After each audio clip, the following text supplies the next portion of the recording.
Hello. Thank you for joining me once again. We are reading The Children of the Law of One and the Lost Teachings of Atlantis by Jon Peniel. Well, I'm reading it anyway.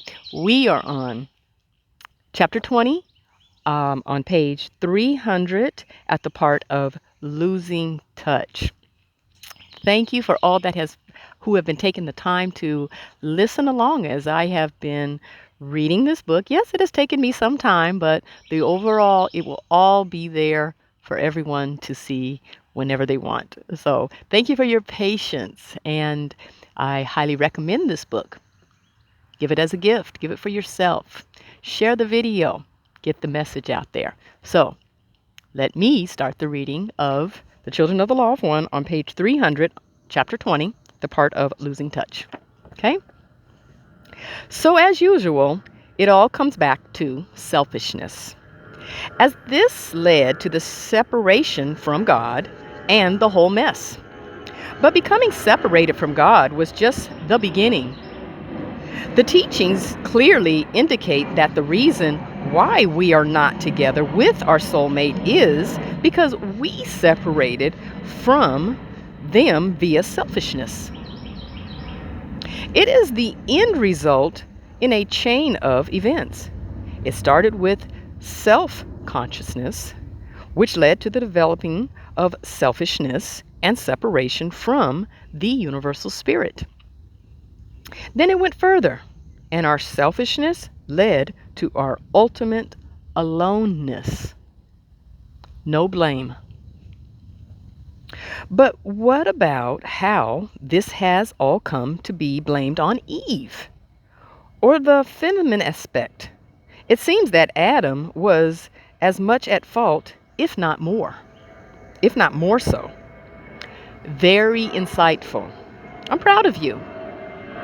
Eve has been blamed for the fall and for all the problems humankind has had since, along with the tempting serpent.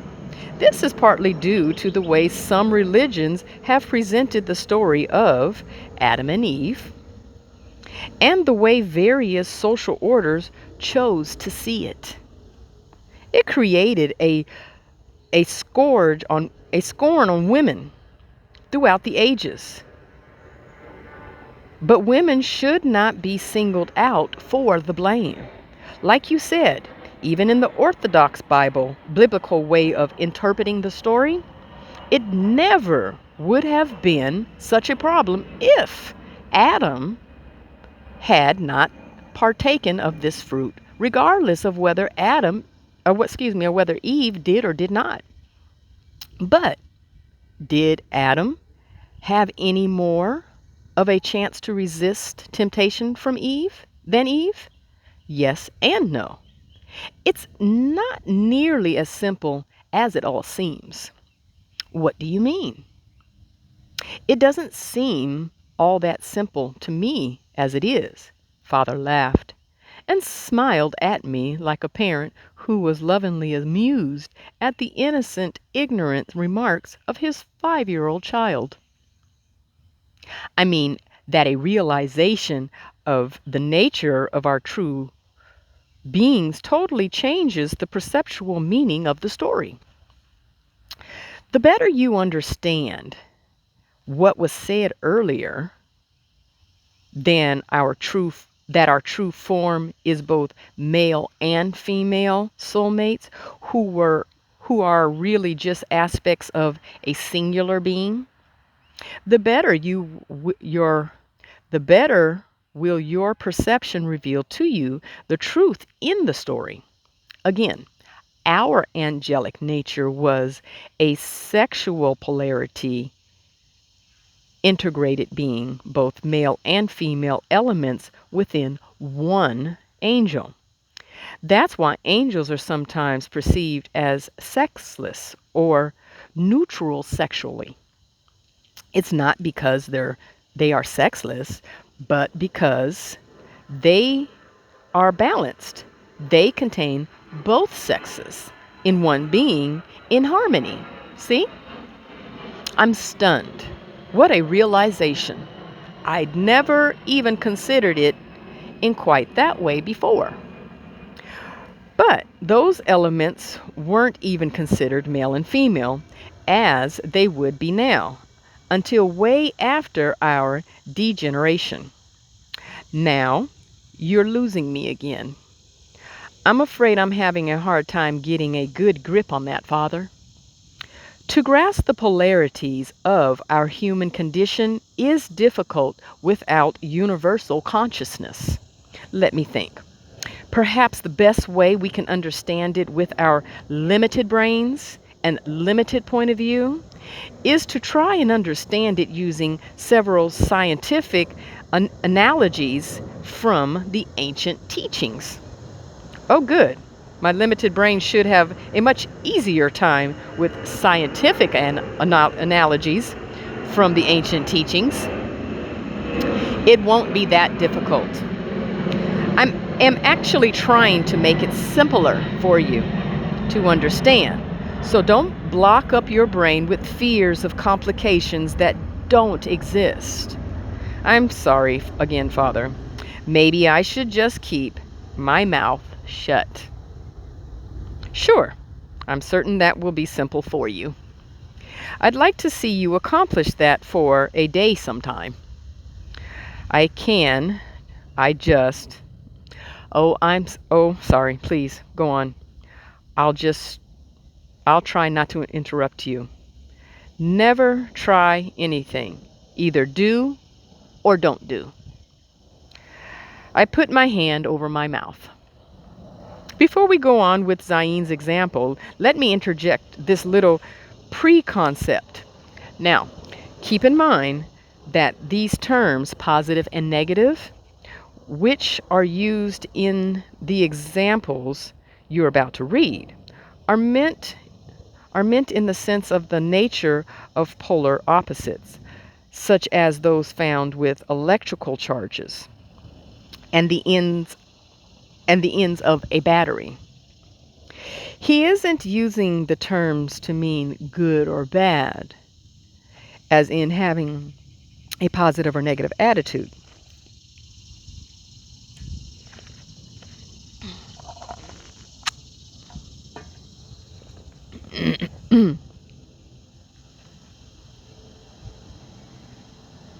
While we do use the terms in that way elsewhere in the book, it is an entirely different meaning than what are used in the following examples. Still, with my hand over my mouth, I nodded to Father to indicate I would be quiet and let him continue his discussion. He raised an eyebrow over the ridiculousness of me putting my hand over my mouth, and then he went on. First, let's draw a comparison between electricity and the male-female polarities within us. People often think of electricity as positive and negative charges, but actually, it is just one energy and it flows through something as one electrical flow, moving in one direction in a circle. It is only when you divide this flow by severing this circuit, separating the oneness of the flow somewhere, that you get the polarities. The polar opposite terminals of plus and negative. When severed, it is called positive.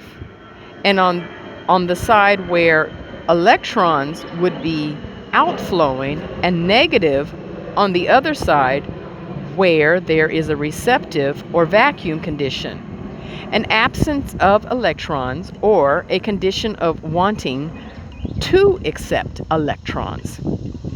When the circuit is intact, the flow is one circle moving from the direction of what would be the positive terminal if it were cut, to the direction of what would be the negative terminal if it were cut. But What does that have to do with soulmates? Sorry. Okay, let's try something else. Perhaps one of the best ways to understand our natures is by contemplating stars and atoms and understanding them better. Look around you. Everything you see is an illusion of sorts, created by atoms grouped together in certain ways, vibrating at different speeds. Look outside the planet, and you find vast, infinite space, sprinkled with stars and planets. Stars and planets are virtually the same as atoms, but on a different scale. Atoms and star systems are all there really is in the entire universe. And if we observe them, we find they both act in virtually the same manner. They have the same pattern of existence. It is a pure pattern of irradiating energy, receiving energy, male female attraction, attachment, and dependence. And every element of a star system or atom plays all these various roles. It is a pattern of a way of life that fits into everything else in the universe harmoniously. Both follow some perfect marching orders that the universe has come up with for life in harmony with all other life. Both function on positive and negative polarities, attracting and engaging with each other, male and female elements in a perfect perpetual dance. In that sense, it could be said that the entire universal order is based on sex. The workings of the atom and of solar systems are just like our essential beingness, our true nature. It is what we really are. Our true natures can thus be likened to the elements of an atom. Electrons, which are negatively charged, receptives, female principles, are attracted to and in the orbit of the nucleus, which has positive charge, outflowing, male principle of an atom.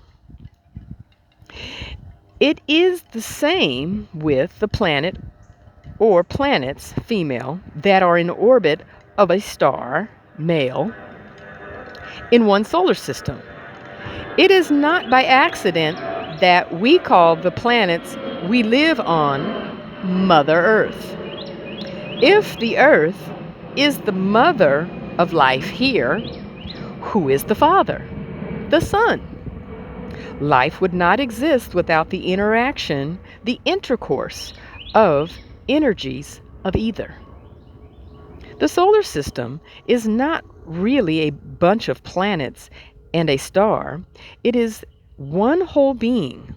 The male and female elements, stars and planets, are soulmates within this one being. But they don't have relationships like soulmates, like humans. They don't. Even though you don't see the sun and planets touching each other, they are indeed touching and in constant contact with each other. There is also constant interplay or intercourse of many energies. You just don't perceive it with your limited senses, although human scientists can pick up some of their, although human scientists can pick up some of them with their scientific sensors. Yet they generally ignore things that are physical. What energies? Take gravity for just one thing. Ask a scientist why the planets are orbiting the sun. Gravity. But just what is gravity? What does that really mean? Scientists don't really understand what gravity is. Could it actually involve outflowing love and attraction? Are you saying that's what it is? Just think about it. And go put your hand over your mouth again. At least you look like you're listening better that way. Give and take. In my much earlier days at the monastery, I asked some other fundamental questions, and Zayn explained the infinite link like of all things in the universe and the concept of equality and superiority. Father, I know I'm young, but I have studied and traveled a great deal. In the many, many cultures and religions, men dominate. Do they now? My, you must have studied and traveled a great deal, he said in a pleasantly sarcastic way. My ego wasn't really getting it at the time, of course, so I just went on. All these men and women are taught by their culture or religion that the men are superior to women. And in most cultures, they are classes, and some serve and some rule. But here at the monastery, it seems mixed. I see both, yet there is an equality also. There is no feeling of superiority or self centeredness in the adept true teachers, yet they are severed. You cannot compare the inequality and barbaric mindset of such cultures and religions to what we are here, do and manifest here. That is why it is confusing to you. It is simply universal order, nothing more. Everything is both guider to something and guided by something, subordinate to something and superior to something. There is always someone better than you and lesser than you, including with me. This is how the universe runs, how all things link via their polarity. It is just polarity, not superiority or inferiority. Each individual's duty is to find what they are attracted to, supposed to surrender to, and be subordinate to. That's what each of us are personally responsible for, not for getting someone to be subordinate to us. Then, once we find our proper place, our proper subordination in the great scheme of things, then whatever it's meant to do that with us in the infinite link of the universe will do it of its own accord. I am subordinate ultimately only to universal spirit, to the universal spirit. In my place and relationships here at the monastery, I am subordinate to Michiel, but that is superseded by my subordination to the universal spirit. You choose to be subordinate to me as a student, but someday you will only be subordinate to and serving God. As the Grand Master said, he who would be the greatest would be the servant to all. I'm not served or treated with respect because I deserve to be. I just am. I just serve. I just focus on my surrender, my humility to God. And in the security and fulfillment of that relationship, I have all I need. And I am free to love and to give to all of you. If you wish to learn humility and take such a stance with me, You need to have an attitude of respect and humility, but only because that's what you want from me and thus need to do. But that is your prerogative, and you make it your place if you choose to. I I don't make it your place. I understand. That makes sense. Good. Then see if this makes even more sense to you. The stars, planets, electrons, nuclei, men and women all contain both female and male elements and should play both roles in the proper order. A planet plays an outflowing male role to its moons, which are attracted to and one with the planet. A star, such as our sun, plays an outflowing male role to the planets in this solar system, which in their attraction to the sun become one with the sun and receptive to its energy. But a star, which is our sun, is also attracted to, one with, and receptive female principle to something else, such as the black hole at the center of our Milky Way galaxy, which our sun orbits. So it plays both roles. That is the way of things. In the universe, all things. Only humans resist it and go against this flow. They all want to be God only, the center only, served only. And none want to be humble and serve and give. Some do, yes, all too few. So it has to do with attraction. That is just one way you can look at the universal give and take links. There is certainly one attracted to viewpoint, i.e., the moon is attracted to the orb and orbits the planets. The planets are attracted to and orbits the stars. The stars are attracted to and orbits the galactic centers. The galactic centers are attracted to. But again, there is the flip side. You can also see from the outflowing viewpoint rather than the attracted viewpoints, the planets flow energy to the moons. The suns flow energy to the planets. The black hole flows energy to the suns, contrary to what many scientists think.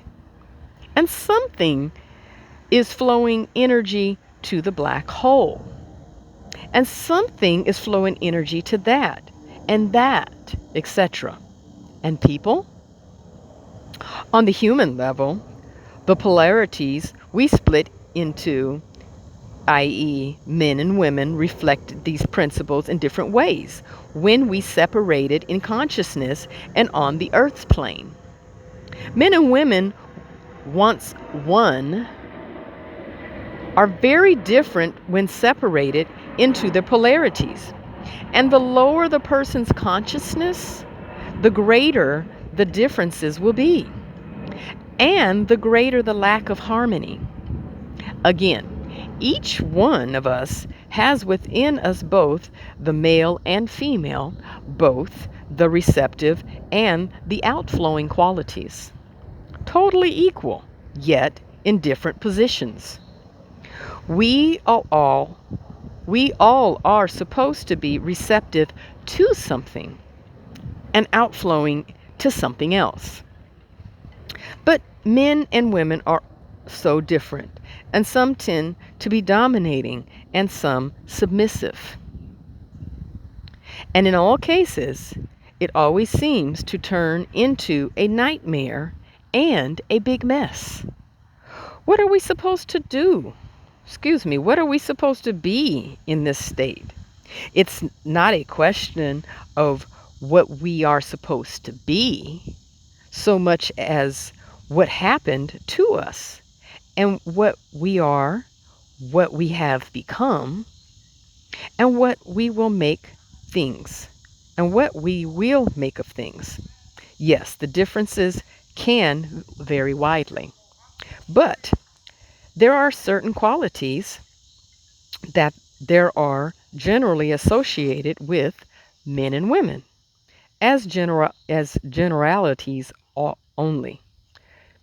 A few of the qualities that are associated with the female negatively charged receptive side are emotional, sensitivity, passivity, mutability, adaptability, and being more intuitively oriented than logically based.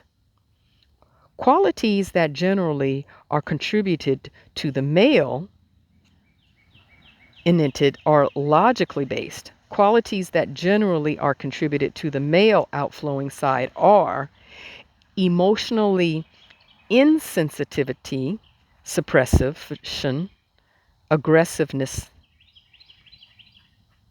being dominating, being more fixed, and logically oriented rather than intuitively based.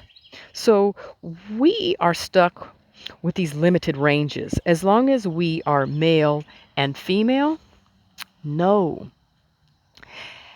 As males and females grow in consciousness, they thus get closer to becoming one again.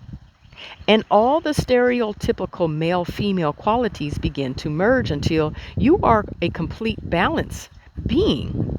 Thus, a higher consciousness male will have more emotional sensitivity, intuitive abilities, etc. And a higher consciousness female will also have more dynamic capabilities and logic, etc. Wow, thank you, Father. The last statement really made things click. I'm glad you have clicked, son. Back to the fall. Later that year, after I digested some of the earlier concepts and had some realizations, we had another discussion about the whole Adam and Eve soulmate split concept. Father, I understand much of what we previously discussed about Adam and Eve, the fall allegory now, in a new light. But would you explain more about the idea of Eve being the first to be tempted? When we are functioning as whole angelic beings, the one being's female elements are on the perimeter, our outside, so to speak, and the male elements on the inside, just like planets are on the outside or perimeter areas of a solar system, or electrons outside the nucleus of an atom. That's why Eve went first, so to speak. Let's use the solar system as an example again. Because the female element is on the outside, it is the first to make contact with the other things outside the system. For example, our solar system travels through space as one whole thing, one being, which it is. Now, if it were to come upon a solar system eating monster, who would get eaten first? The planet that was the furthest out from the center, the planet that was on the outside most periphery. And these are female elements of the one solar system being.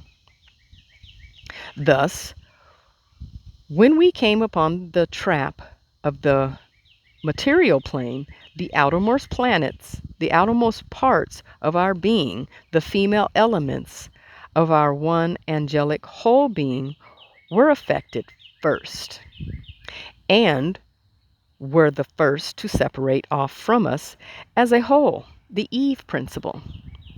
Then later, the center or the male element of our being got exposed to and also drawn into separation Adam seemingly following Eve's lead. But remember, we were one being.